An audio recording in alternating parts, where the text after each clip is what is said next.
Mga karakter sa Batang Quiapo pinipili na kung sino ang makakasama sa susunod na yugto. Usap-usapan ngayon sa mundo ng showbiz ang umano'y pagpili at pagre-realign ng mga karakter na makakasama sa susunod na yugto ng hit teleseryeng FPJ's Batang Quiapo.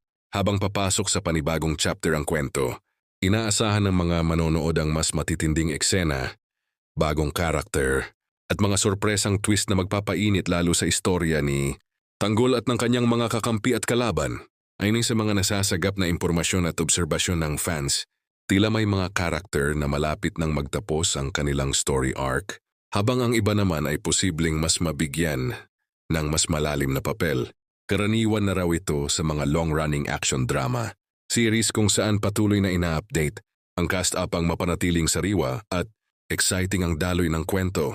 Dagdag pa rito, may mga bulong-bulungan na posibleng may bagong batch ng artista na papasok sa serye upang magdala ng panibagong conflict at tensyon. Hindi rin malayong may mga bagong kontrabida o kakampi na magpapabago sa direksyon ng buhay ni Tanggol. Lalo na ngayong mas lumalawak na ang mundo ng kanyang karakter. May mga netizen ding nagbabahagi ng kani-kanilang hula kung sino ang posibleng manatili at kung sino ang maaring mawala sa susunod na yugto.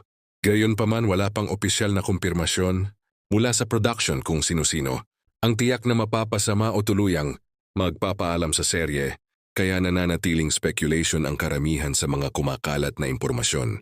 Samantala, patuloy naman ang suporta ng mga manonood sa programa dahil sa matinding aksyon, emosyonal na eksena at makatotohanang karakter na sumasalamin sa iba't ibang mukha ng lipunan. Isa ito sa mga dahilan kung bakit patuloy na tinututukan ang Batang Quiapo gabi-gabi at patuloy na pinag-uusapan online. Sa kabila ng mga pagbabago, tiniyak ng mga tagahanga na bukas sila sa mga bagong development. Basta't mananatili ang kalidad ng kwento at ang trademark na tapang at puso ng serye. Habang papalapit ang susunod na yugto, lalong tumitindi ang excitement kung ano ang mga pasabog na ihahanda ng FPJ's Batang Quiapo para sa kanilang loyal na audience.